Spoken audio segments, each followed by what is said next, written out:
Hello everyone and welcome to Capitol Watch for Friday, May 10th, our weekly look at legislative developments from Jefferson City.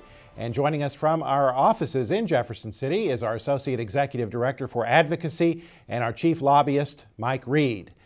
And Mike, despite our best efforts, the General Assembly this week did pass that harmful tax cut bill that we've been worried about for quite some time now. Tell us how all that transpired.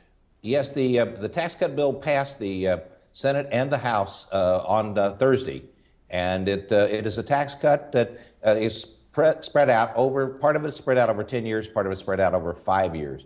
The way that we look at it, and our advisors tell us that we may have as much as a $900 million hole in the general revenue. There are some triggers in the tax cut bill that some of the tax cut provisions supposedly do not go into effect until there is a growth of $100 million in general revenue. The biggest problem with that is the definition of where general revenue is. When do these triggers come in? There's just a lot of problems with this piece of legislation. The biggest problem is that we believe that there will be a loss of general revenue, and with that, then schools and children will suffer. The bottom line of the state of Missouri is if, in fact, you cannot fully fund your education formula that you are required by law to fund, and we are still underfunding the formula by $350 to $400 million, and we're giving a tax cut to some people. It could be argued that this tax cut is really for the wealthiest people in the state of Missouri.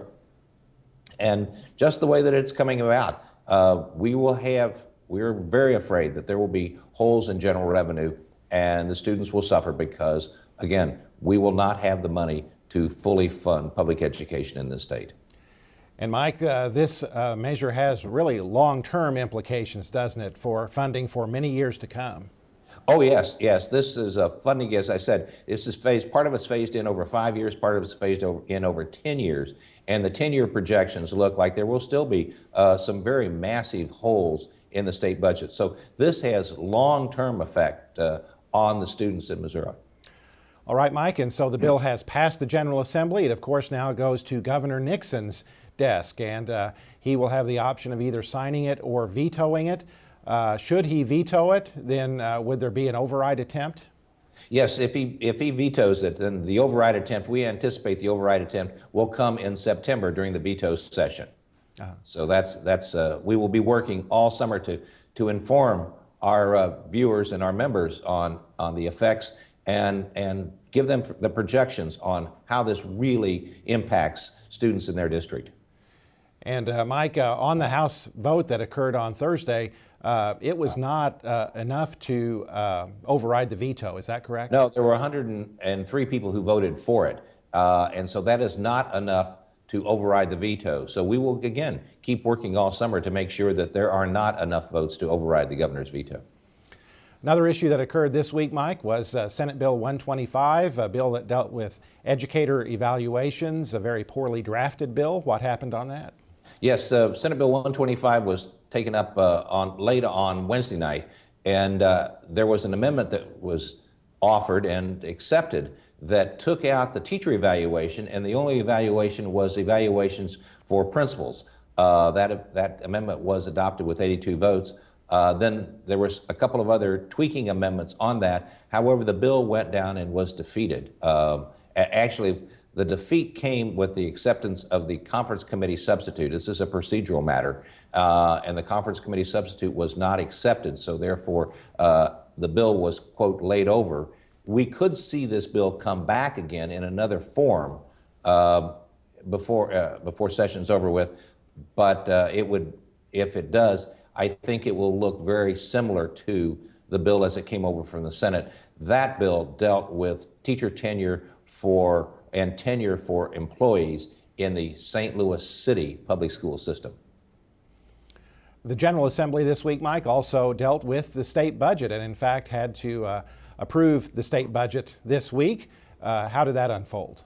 Well, the budget was finally passed late on Thursday. There was a filibuster on part of the budget over certain funding mechanisms and for certain funding streams. It was finally adopted, House Bill number 2, which funds public education. There was approximately $65 million in new money that went into the formula. We really appreciate the extra money going in. It's still not fully funding the formula, so it sounds like we're complaining.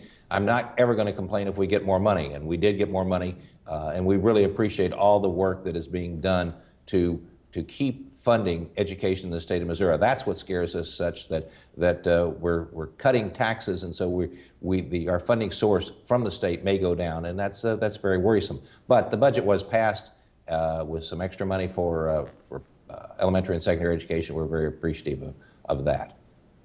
All right, Mike, we have 1 week left in the General Assembly session. It adjourns on May 17th. What can we look for in the final week? We can look for all kinds of things going on.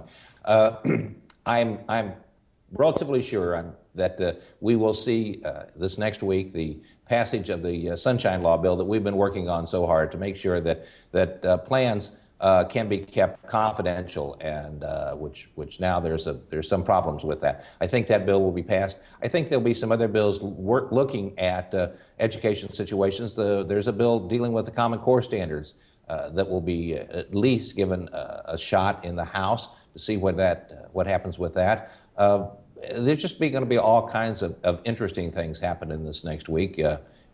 Session ends on Friday at 6 o'clock, and we'll all be very happy when it ends. All right, Mike Reed, thanks very much, as always, for your insight into the legislative process. And as I mentioned, 1 week left in the legislative session.